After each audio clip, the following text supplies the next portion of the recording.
and we welcome our friend Cody Tucker back to the show. Cody, how are you, buddy? I'm good, man. How are you doing? Cody, explain this to me. I just found this out this morning. A new Jurassic Park movie is coming out. Yeah, I know. I know you don't like the new one, but what is this one? I mean, at what? Let's look at it. You had the first one, which of course is the best one. Then the second one was with Vince Vaughn, right? That's where the dinosaurs come back to the mainland, to San Diego. Okay. Yeah. And then that one is kind of like completely forgotten. And then the third one I thought was a great idea, where they go to visit the island and the kid gets stuck on it and they have to go and rescue him. I thought that was a really good idea.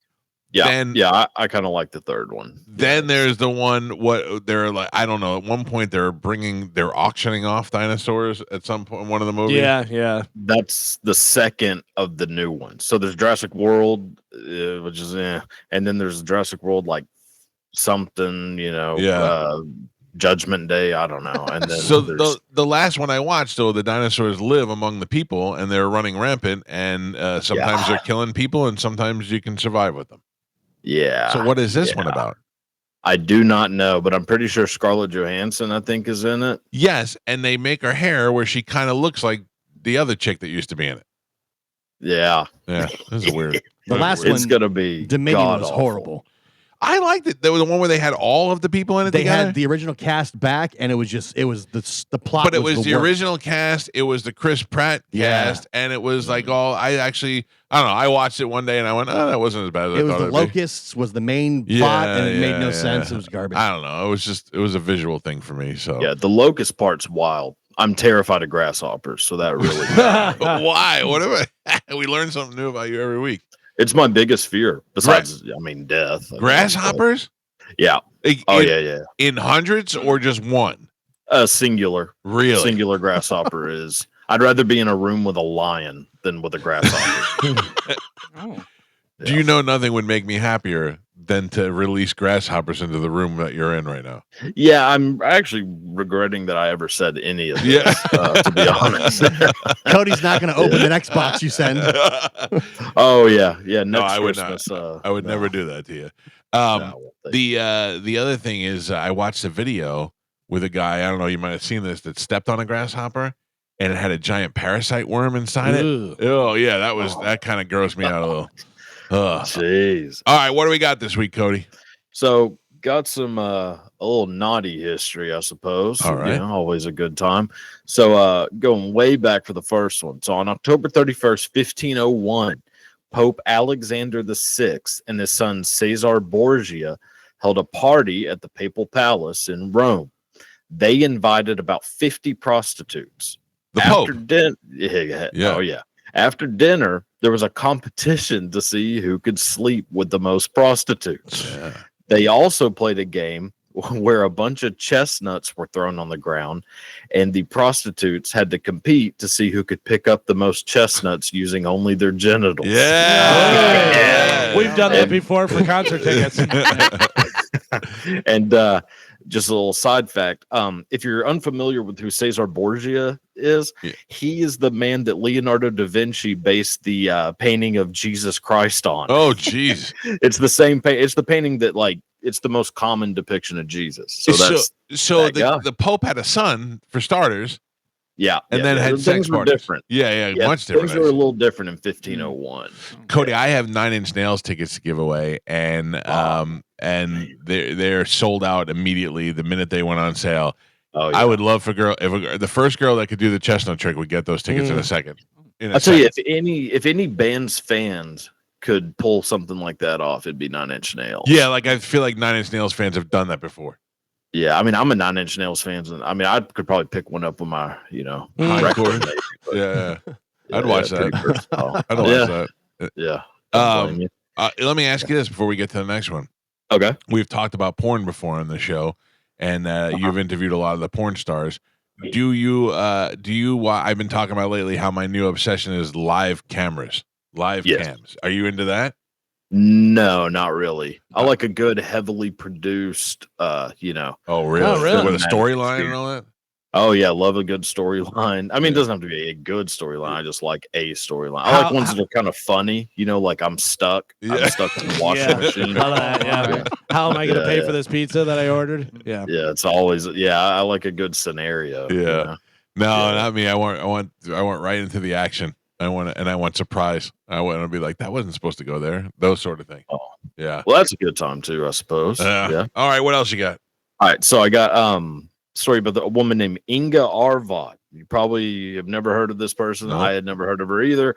So Inga Arvad was a woman from Denmark. She was a journalist who, in the 1930s, became very good friends with a fellow named Adolf Hitler.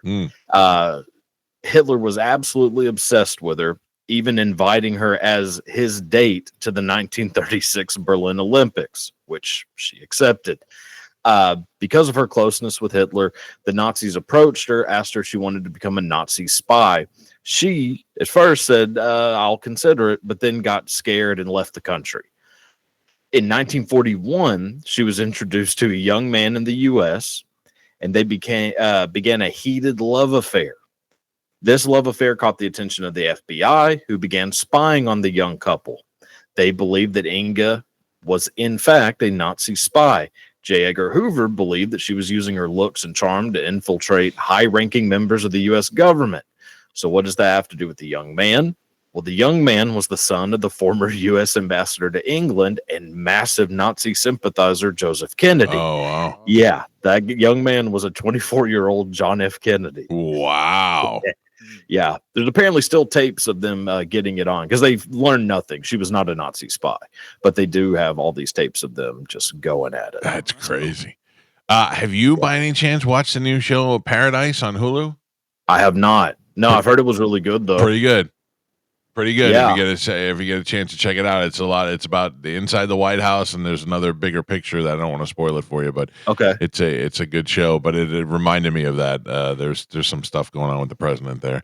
Really? All right, if you want to get more of Cody Tucker, you can go to Instagram at the Cody Tucker Show, and you can go to YouTube, same thing, and find him there. Very informative, very fun stuff. He's been putting out some really great stuff lately.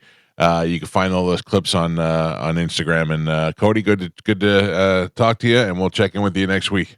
We'll be at the Super Bowl next week. What's that? We'll be at the Super Bowl next week, so we can get on the phone.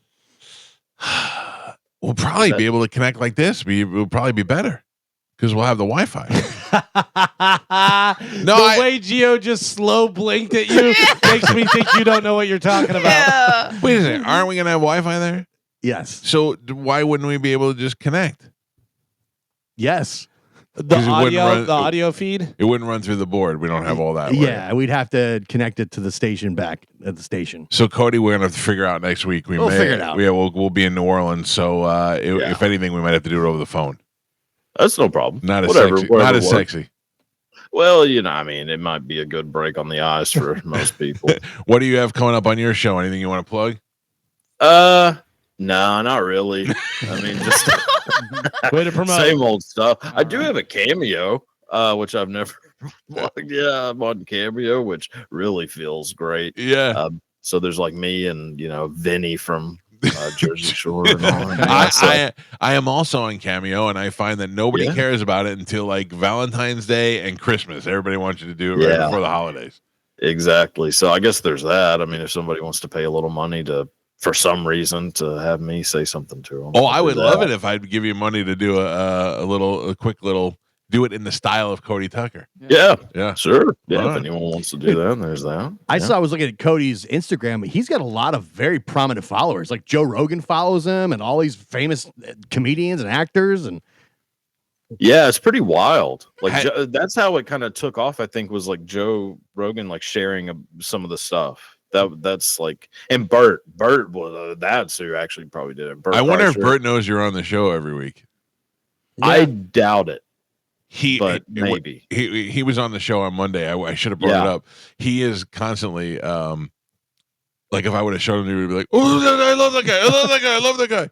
Yeah. Has Bert ever reached out to you? Am I the only one ever actually reach out to you?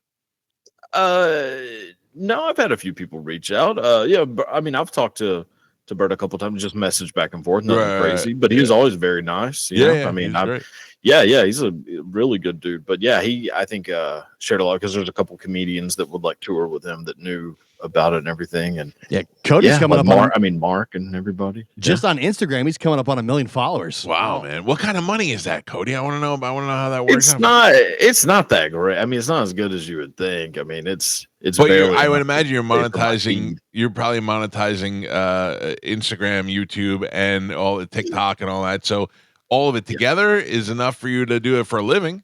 Oh yeah. It's definitely enough for that. I mean, it's pretty decent. You know, it's not as much as I think most people would probably imagine. You know, I think if you could do it for a living, that's a key right there. That's all I care about. Yeah, is I don't want to have to work. I don't want to be a telemarketer again. Right. Oh, I've done that too, buddy. We were talking about that yesterday. I've done that too. What do your parents do? Mom's a nurse. Dad is an upholster. Do they get what you do? No. Right? I don't think they really know. Really? Exactly. What do they think you do? I don't know. Probably OnlyFans.